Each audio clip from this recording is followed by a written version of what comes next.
Hello and welcome to the start of my class feature list of videos where we're going to go through each class one by one, discuss what they are, how they work, how kind of viable they are at the early game, and like kind of so on and so forth.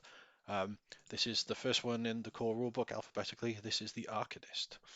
Now, the special thing about the Arcanist is they are the summoner class of Fabula Ultima. So let me bring up the the Arcanist now. So they call it Avatar Chosen or Summoner. So the way they work is through this skill Bind and Summon. You are able to summon Arcanum to be able to either use while summoned or to be able to dismiss them from powerful effects. So I think it makes more sense to show you what an Arcanum is, how it works, before going over the rest of the skills and how the Arcanas work. So the first one on the list is Arcanum of the Forge. It's got the fire, heat, and metal domains. That'll be important to note later.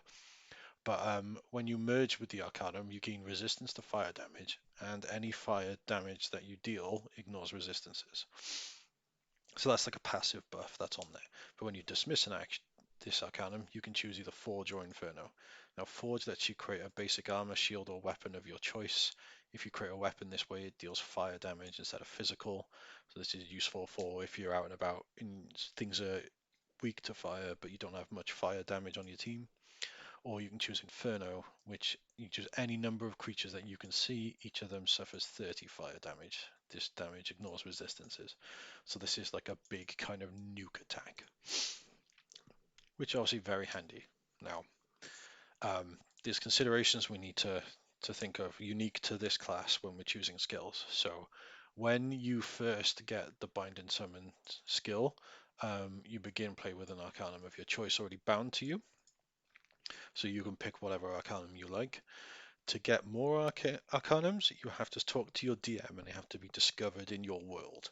Now, the way that'll work will depend entirely on your campaign and your DM, but this isn't something where you can just take that skill again and then pick another one from your list.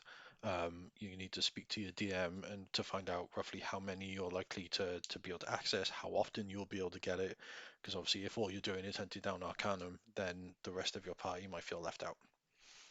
But I'm going to talk through Bind and Summon, and then we'll talk through the Arcanum a bit better. So Bind and Summon lets you bind an Arcanum to your sword to summon them later. Um, so that's whenever you find a win in the world, you can bind it. You may use an action to spend 40 mind points to summon an Arcanum that you've bound. Details are explained on the next page. And like I said, if you take the skill of character creation, you begin play with one Arcanum of your choice already bound for you. You can only obtain new Arcana through exploration and story progression. So, when you summon Arcanum, you gain the merge benefits, and you cannot summon an Arcanum already merged with one. So, if you had Arcanum of the Forge, you gain these two benefits, but you can't summon Arcanum of the Forge if you have Arcanum of the Grimoire or another one active, for example. So, dismissing an Arcanum to get the dismiss skill, where you can do like massive fire damage. Um, Once the current state ends, they're automatically dismissed. If you die or fall unconscious, they're dismissed. If you leave a scene, they're dismissed.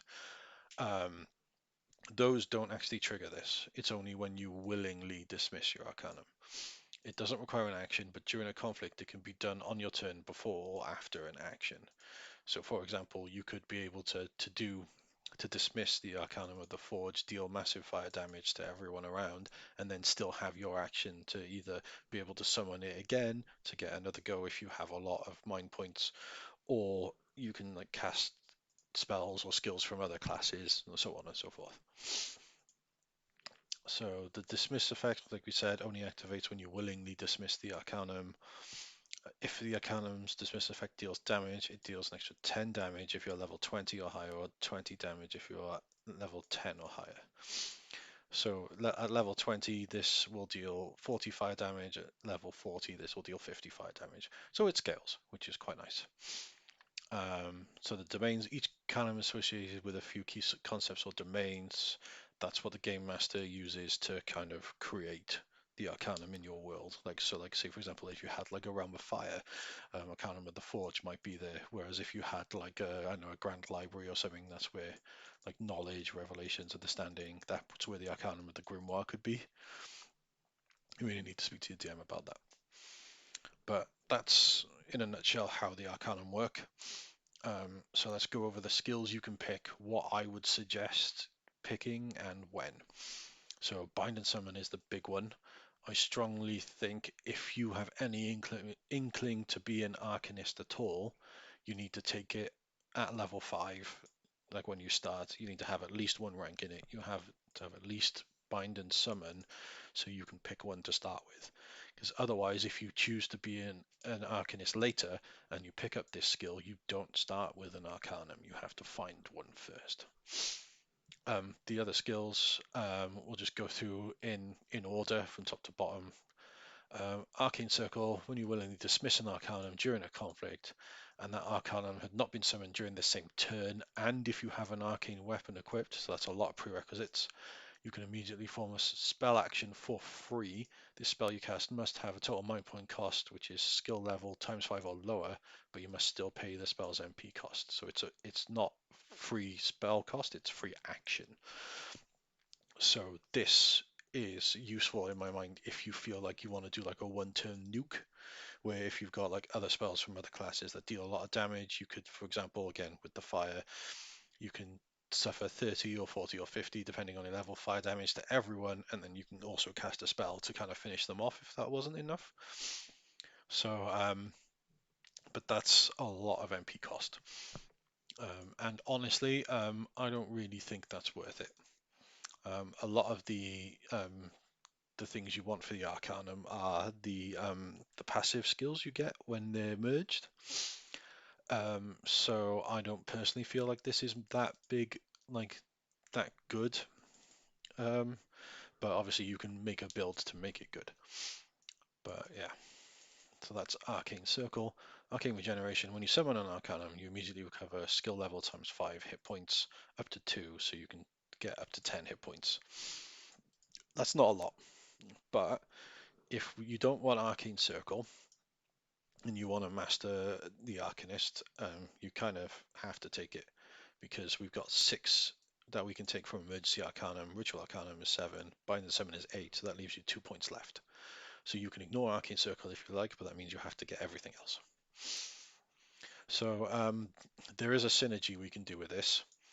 So if we go to Emergency Arcanum, I can explain it better. So Emergency Arcanum, as long as you are in Crisis, the cost of summoning your Arcana is reduced by skill level times 5 mind points. So as people know, when you're in Crisis, that's when you're half health or lower. So you can use that to your advantage where you suddenly get up to 10 hit points back.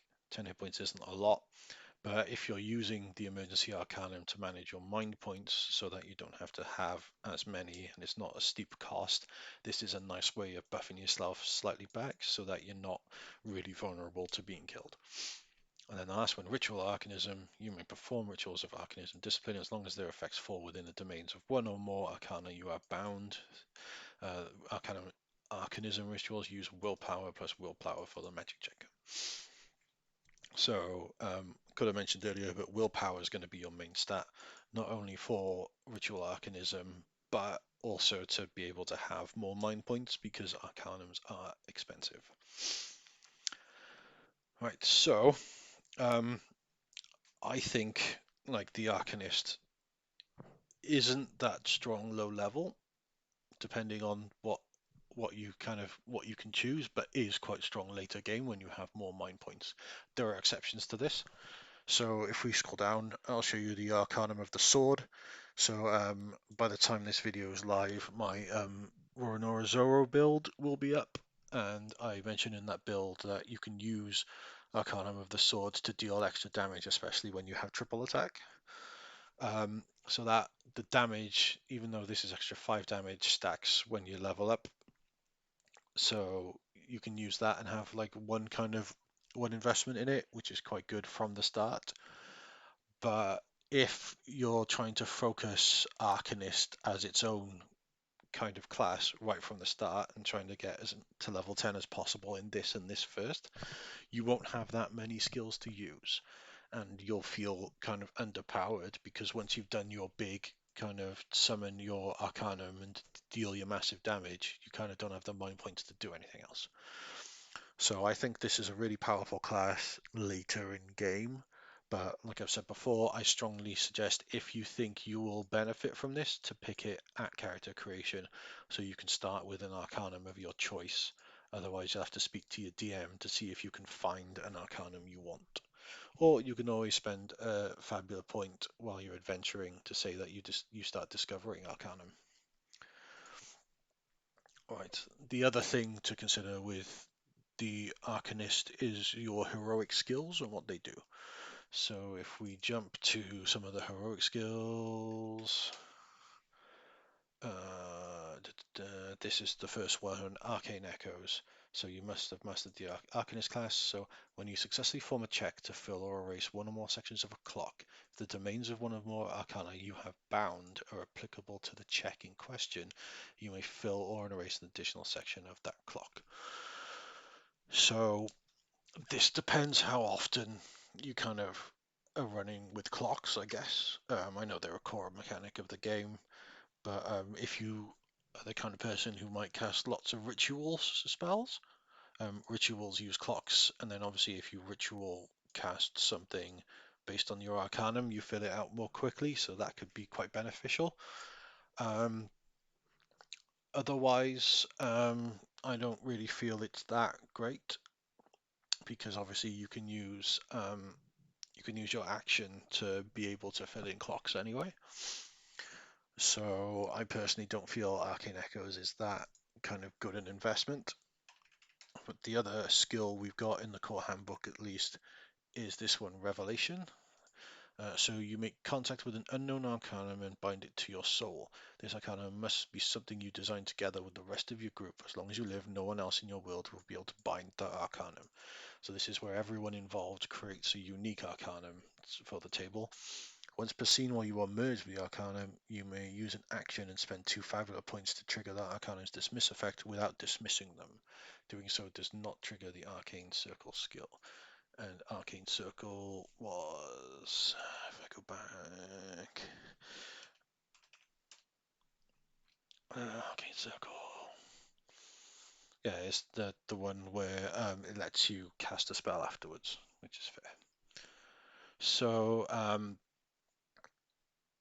again, this one, depending on your DM, one, two, two. Depending on your dungeon master, game master, this could be incredible. This could not. Like, if you really want to lean into like the flavor of Arcanism, then I think this would be amazing. But it completely depends on the rest of your group and how they all work. There's one more heroic skill we can cover, but that's not in the core book. It's in the Atlas, and it's called Grand Summoning. It's a big one. So basically, how it works is if you've mastered the Arcana class and you are character level 30 or higher, you can grand summon an Arcanum, and it like is a physical kind of summon. So you also have to spend a Fabula point, and half your current hit points. So the Arcana manifests as a soldier rank creature of the demon species under your control. They have their own independent turn during conflicts. If you use a skill during a conflict scheme, it joins at the end of the current round. If you don't gain any merge benefits you normally would when summoning the Arcanum, which is important.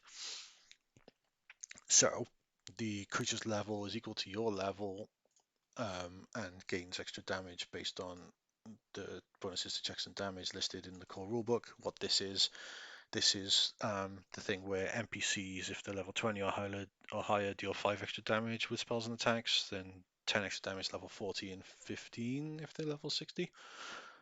Just to say that this also scales.